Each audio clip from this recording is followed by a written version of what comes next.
Thank you, Laurence. Now we come to the formal talks for the session, and unlike Laurence, I have no ability to speak Italian whatsoever, so it'll be a little bit amusing when I announce the talk. But bear with me. So the first talk is by Dr.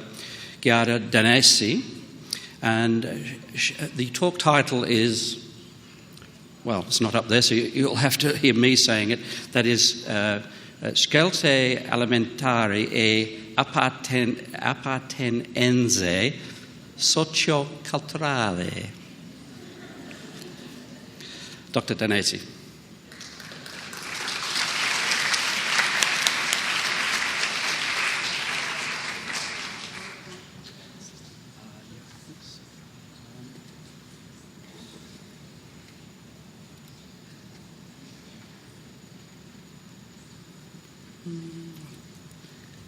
To get down, how to do?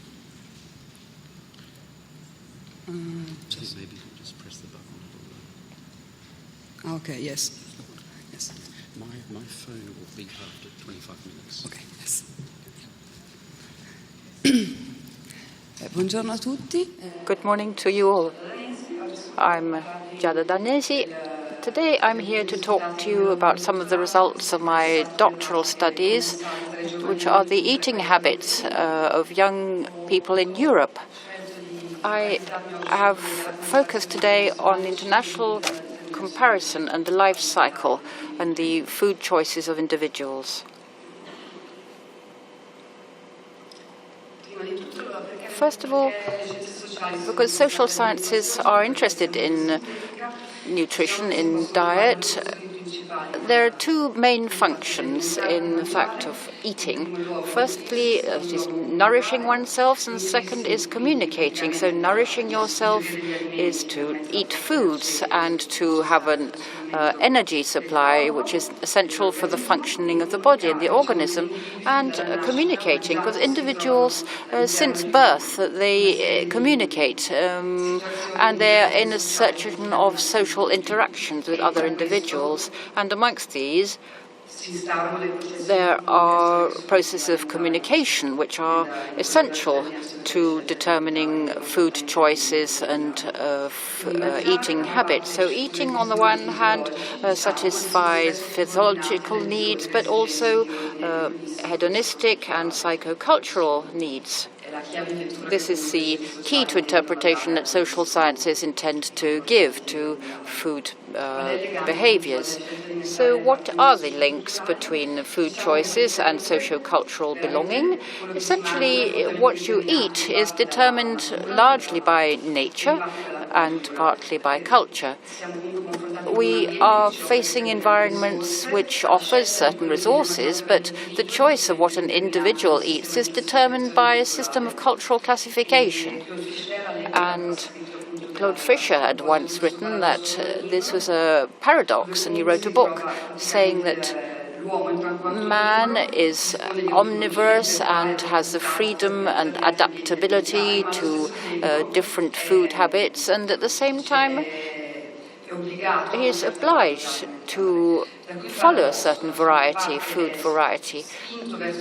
He is pushed towards innovation and change, and on the other hand, he has to show a certain amount of caution about what he eats, because certain foods can be toxic, for example. So it's not that every day when you eat you have to decide what to eat. There are a whole series of classifications, cultural classifications, that are grouped under what is called the culinary system, which invades individuals to choose what to eat. And so culture, in a certain way, determines what the order of what is edible and the way of preparing and consuming in certain human groups. There's a difference between what different human groups and populations eat, and we'll see also in certain age groups. What is fundamental is the process of socialization, and this concerns this process of communication which is created around the meal, and this idea of eating together, which is something of sharing a meal with other people.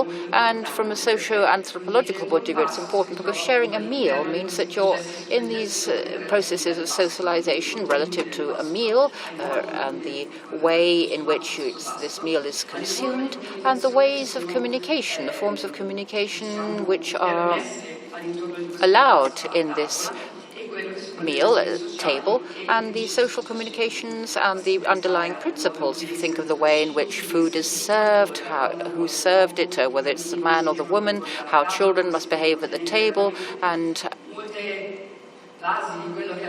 how everyone behaves. And so the basis for this life in society is created around this daily action which happens several times a day. Consequently, the forms, the ways in which these things happen during the meal reflect the social structure of a certain group, and that is the way in which it is viewed socio-anthropologically.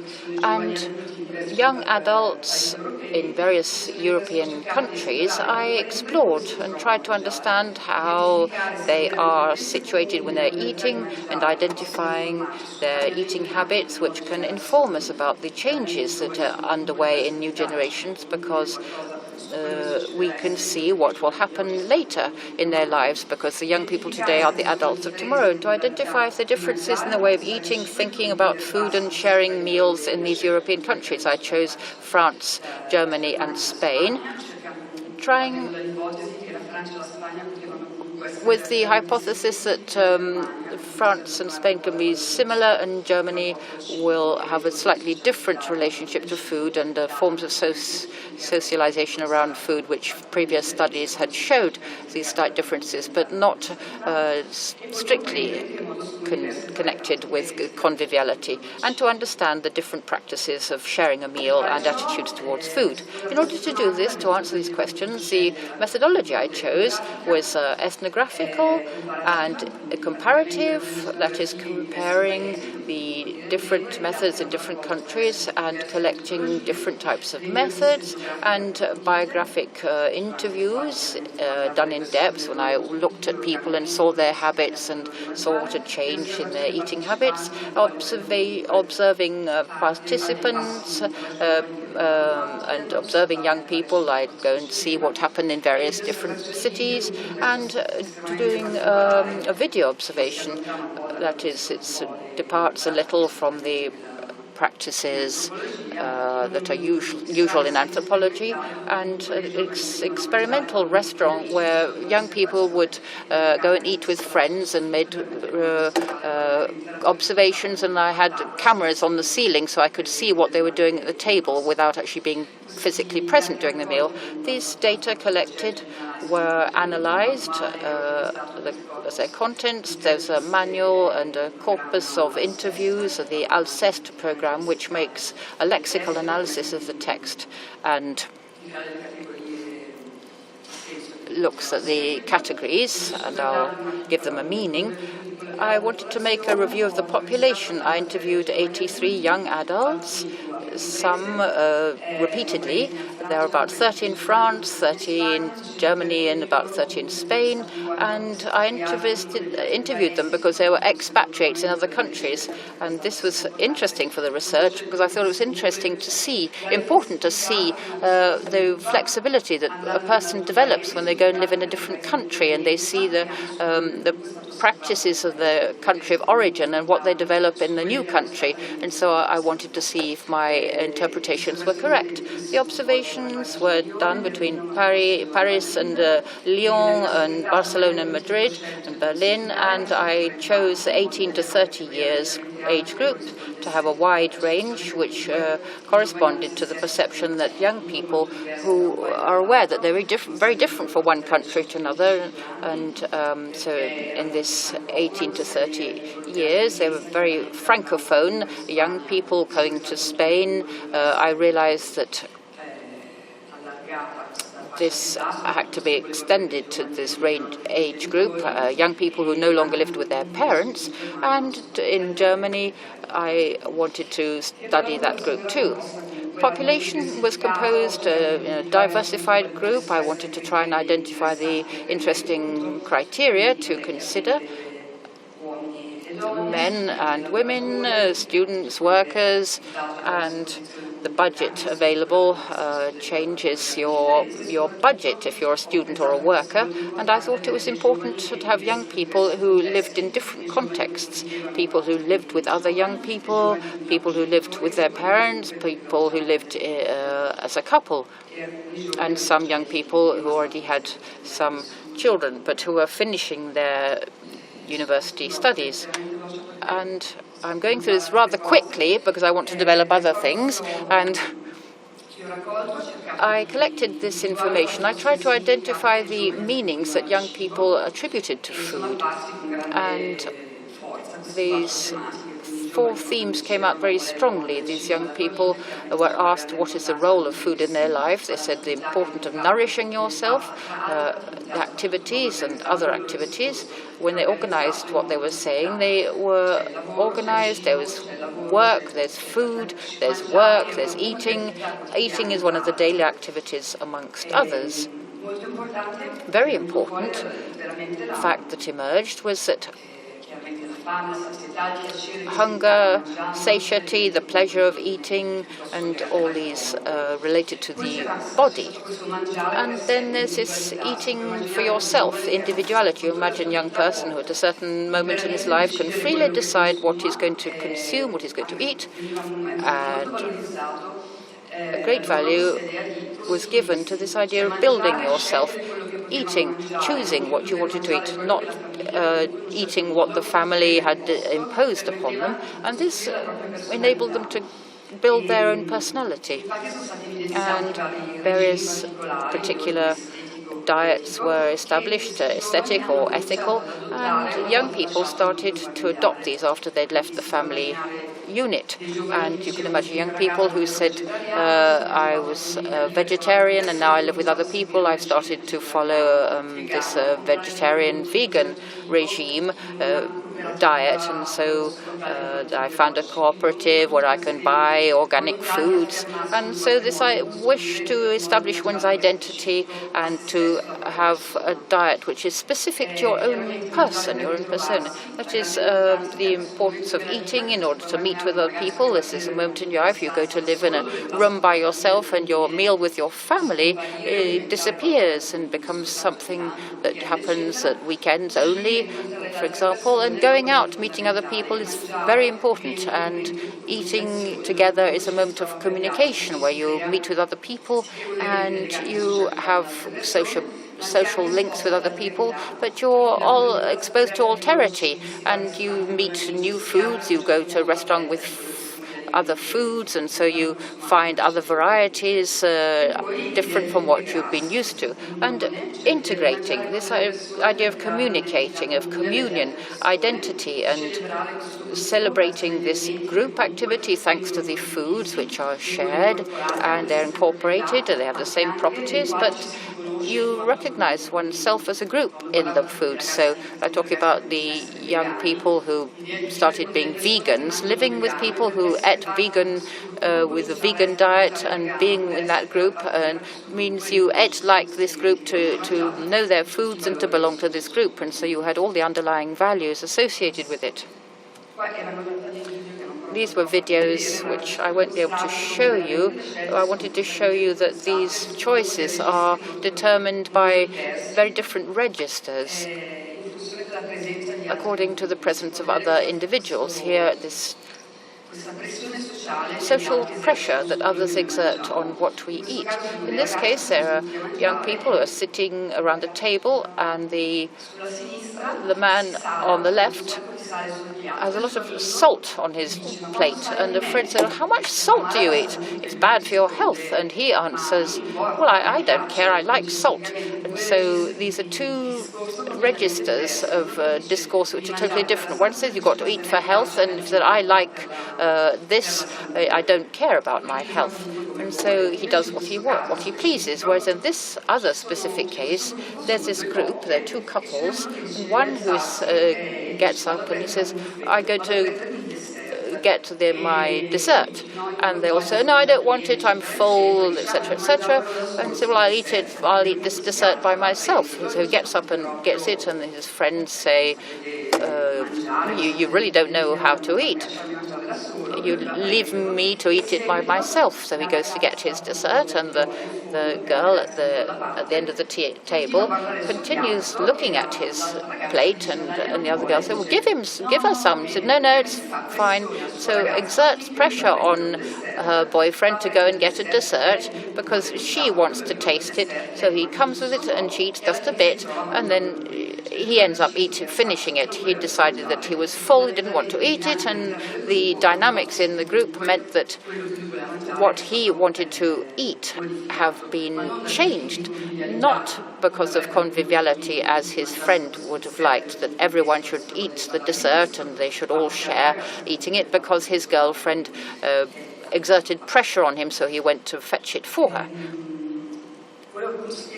I wanted to explain this concept of eating at the table as a career, and this is presented by a sociologist who are talking about the life cycle, and your food habits are part of the individual's behavior, and in youth particularly, a question of breaking, of rupture in the life of these people. When I've asked young people about their dietary habits, they stressed that there had been big changes when they left their family unit, and the cooking and the meals were a way of emancipating themselves from their previous habits, but becoming an adult, that is, being able to cook and being able to eat, is part of what you would expect from an independent individual.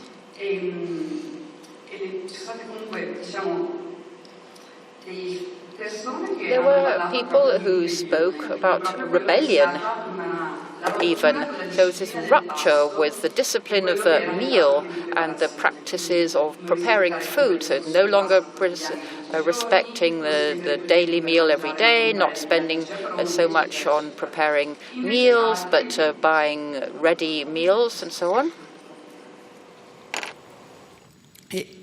Altri invece che in un primo momento... Others who initially had traced the references that they had in their family and then developed ways of using different spices, different aromas, thanks to discussions with other people, practices, other dishes that they didn't eat in their family. Think of ethnic food in cities where families ate in a traditional way, and young people started to eat completely different dishes and started to cook Asian foods and foods with other flavors, etc.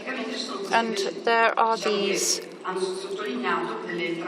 transitions, specific transitions that you can link with this type of rite of passage. Separation due to age and leaving your family members. So these have to be negotiated with a new material and social context. If you imagine a young person who goes to live in a little room in a university residence with a small space, and his possibility of cooking certain dishes are diminished or changed in any case.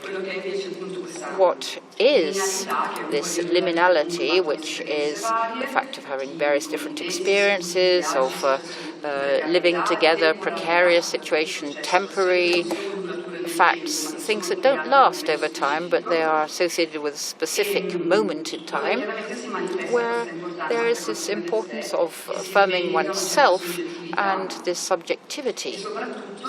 And above all, they start to refer to the group of peers, which becomes their principal reference in the daily life of these people, because most of the meals are shared with your peers whose values have different values which are acquired. And then there's this moment of aggregation, which is associated with the professional world, the arrival of children, and being a couple. And I'll just give you some examples to show you how practices changed. The Spanish boy, for example, said when I was at high school with my friends, we didn't go and eat together because we were young people, nobody was independent, and so most people became independent late. And when I went to university, I started to have our own home there. We started having dinners together at home with friends. And then he said, we first went to restaurants, but very simple, like a Chinese restaurant, and we had to have a certain amount of financial independence, and so our choices increased as we had a bit more money, something that we could change our tastes. And then a German girl said there was a big change when I went to live on my own. I ate more economically, a little less diversified, because at home maybe we had 5 cheeses, and when I went to live on own I bought 1 cheese.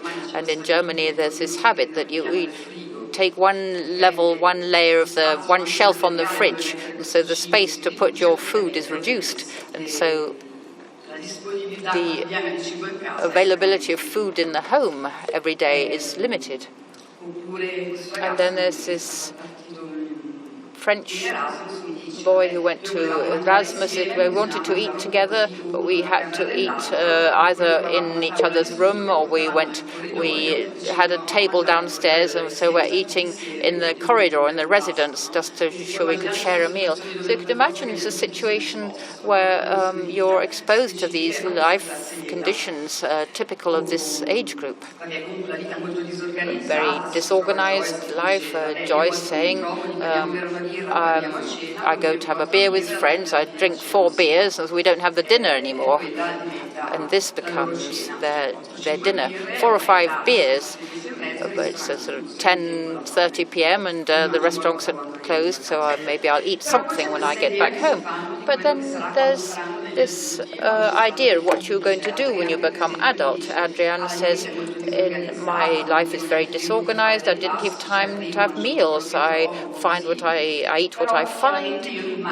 But I imagine, and I hope, that when I will be in a couple, I'll have children, I will want to give a structure to a meal and food preparation time, what I used to have within my family. So there's this ambition to have this idea of how things will be able to evolve in the future. Now, I just wanted to show you some differences of the eating practices amongst these different populations, because you can think that there's something specific in this age group, but there are also differences. There were various differences. As regards the main meals, where you decide to eat together with your friends, I'll just tell you an anecdote about this French girl who went from Madrid to live in Berlin. She said, in Madrid, every Friday and Saturday evening, it was normal to have dinner with our friends and then spend the evening together. When I came to Berlin, I understood that this didn't happen like that. Friends didn't meet around the dinner table on Friday or Saturday evening, and I said, oh, what a pity, what a shame, I can't share this meal with my friends. And then I understood that in Germany there was this habit of meeting for lunchtime, and so I said, okay, fine, I won't be eating dinner with my friends on Saturday evening, but there are other times when I can share this things that's very important, the fact of meeting together for a meal. And this explains why young Germans meet for a brunch. So, traditional structure of meals, a meal in Germany is important, and particularly at meals when parents are not at work. And so breakfast, when there's sugary foods and what you cook, eggs or something, it's something that's extremely important, and it's done more with the family and also with friends, maybe not at home but outside your home. And so they propose this possibility. And as for places where you're going to eat your meal, an interesting fact I found was that many young Spaniards told me, I prefer to be out with friends because my home is my home, and I have a habit of eating at home with my family. So there's this specific moment in life where friends are part of your domestic private sphere. Remains this rupture between the family and friendship, whereas in France and Germany it was very similar, where meals with the family were in the evening and start with friends to be very present. Even if it's a pasta dish on a Friday evening, people come to your home to eat a meal.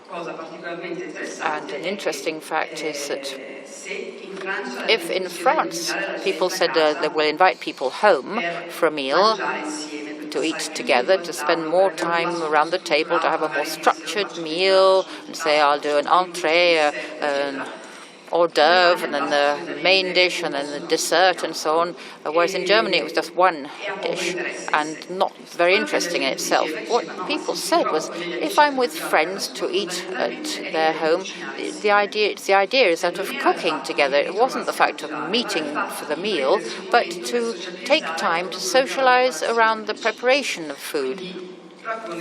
So I was thinking, well, it's important to have friends to dinner. No, the important thing was to prepare the meal together. Why is this? Apart from the pleasure of having time to cook, and it was associated with the fact that there are people who don't eat certain foods. For example, you meet together, you buy the food, and you decide what to eat. If somebody's vegetarian, some people eat meat.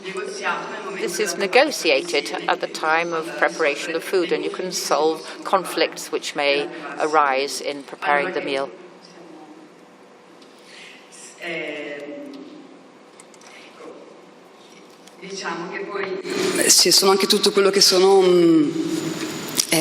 Then there are the facts of the organization around food and sharing the costs associated with this idea of hospitality. If, for example, in Germany, you cook together, you prepare the meal together, and you help to clean the dishes, and then you pay for the food. Maybe each person contributes €2 to the shopping, whereas in France, people say, no, if I invite people to my home, I do everything, and the next time when I go to your house, he will do everything for me. So this reciprocity is created over a relatively long term. So French young people were saying, don't you ever cook with your friends? No, I want to do it my way. So when you come to my house, you will cook my way. And when I go to his house, he will cook as he wishes. And so it's different between the two countries. So these are interesting aspects.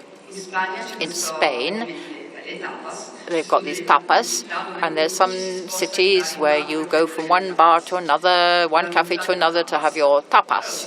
And so you go from one bar to the next, one cafe to the next. And so you pay one round, and the next person pays another round. And when the group becomes rather large, they do a collective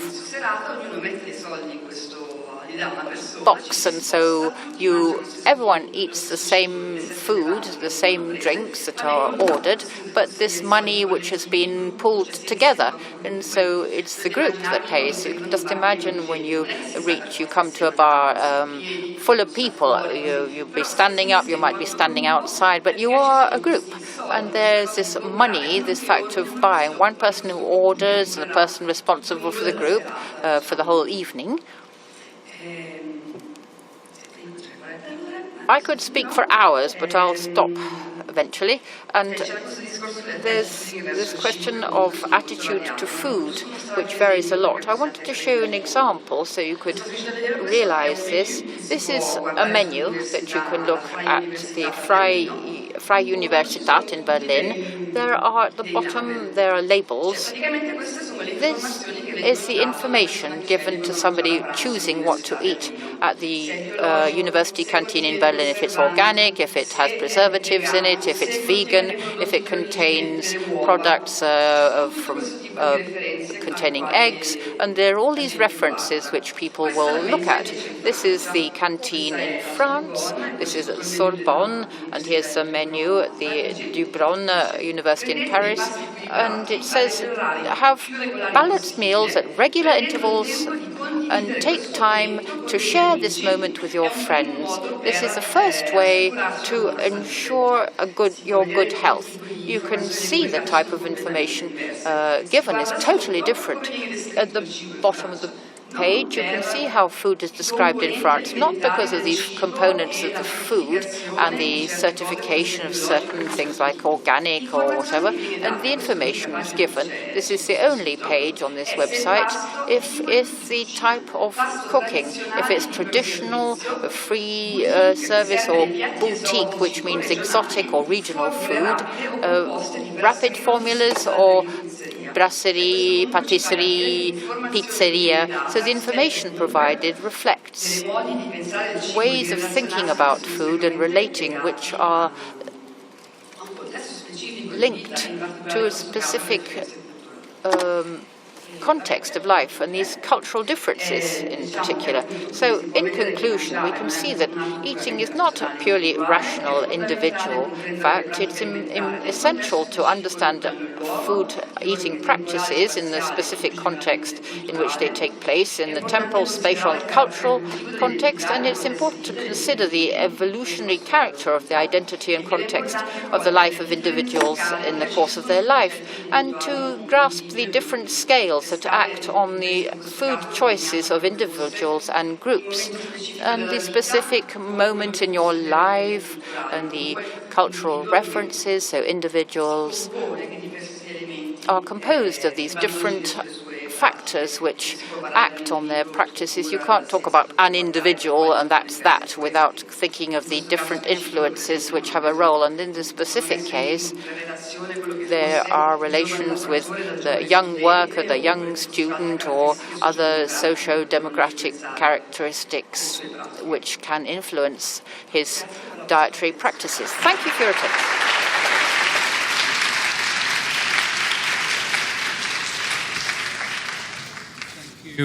Thank you very much, Dr. Danesi, for a very interesting talk. We have a couple of minutes for questions. I might kick it off because you're all too shy. But you talked initially about the food culture, and one of the interesting things that one sees if you go from countries with strong food culture, and here I would include Italy and France, to countries like the United States or even Australia, where I'm from, that in fact there is no sense of strong food culture. That is to say, when do you eat, how do you eat? You know, the idea of everybody stops at lunchtime and so on. You just don't have that. And I wonder really, and I think maybe particularly the United States, where the food culture that people adopt actually comes from. Do you think actually the food industry itself is instrumental in providing some of this food culture to the newer countries? Well, I'm wondering really whether in countries which do not have a strong food culture, yes, does some of the process of socialization about eating is actually delivered by the food companies, for example, via advertising? Rispondo in italiano o in inglese? Rispondo in italiano? I do not believe that it's the food industry, but rather speaking about food while you're eating it. In these countries where there's a strong eating culture, people do speak about food while they're eating. In France, for instance, I was very surprised about the people's ability to describe what they're eating. You know, people think about Italy and food and Spain and food and so on and so forth. But at the table, Italians say, this is so good, what are we going to eat next and stuff and so on, like that. Instead, in France, people describe, what they're eating, the texture, the color, the preparation.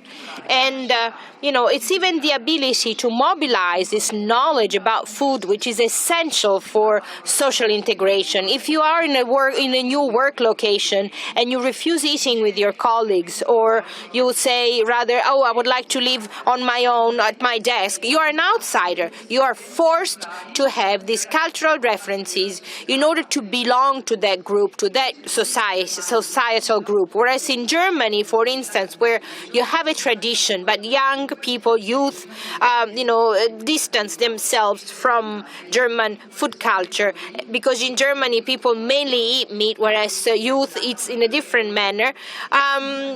So they refuse somehow the traditional German food, and they are more inclined to eat exotic food or from other countries.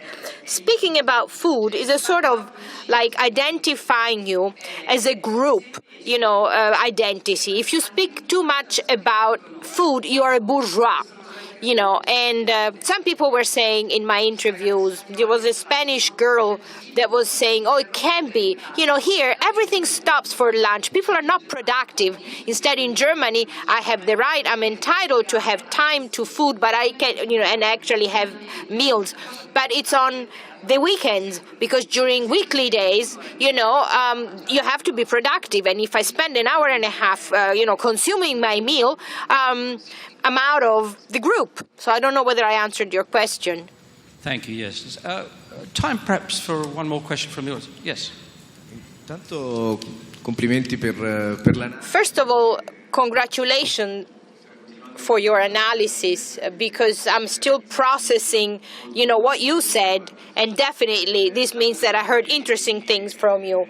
I'm curious about something. If I have to follow up your reasoning in your research, I would say that the supply should actually comply with different rules. In other words, the way you enjoy food, even for the industry members like us, makes me think that perhaps we should provide different products for different cultural eating styles. And in Italy, I'm often wondering, do you believe that this type of differentiation that you make by country, could it be read within the same country? Well, there are countries that have a more regional style than others. For instance, I did not take into account Switzerland, for instance, because I knew that I was going to face a completely different context within the same country. But in France, for instance, yesterday we were out for dinner with a young man, and, we were discussing that there is a great mobility of people in France. People move, they transfer within the country quite easily. In the north, you're going to find galette and beer, or in the south of France, you find other things, other foods. But, their food approach is quite nationalistic, I would say. Even in Germany, as food is concerned, there are regional differences. Maybe you cannot find some types of bread north or south or whatever. But the values that are behind food in the German culture, the press, anything that people may read in the press are quite on a national level. So there is a global idea. But, if you speak German, usually and you read the press, you end up reading Swiss, German, or Austrian papers. So culture is transmitted not only by the people you're sharing your time with on a daily basis, but also through public communication. And it's true that, we are speaking about globalization, but the, institutions are still national. Think about school cafeterias organization. It's connected to the country that school cafeteria is in. It's the nation, it's the country that decides what time meals are consumed or how, the cafeteria is being used by the consumers. So in my mind, there is still quite a strong national trends rather than regional trends. Although, I have to say that you're faced, with the desire of affirming a strong regional culture. Look at Catalonia, for instance. Grazie.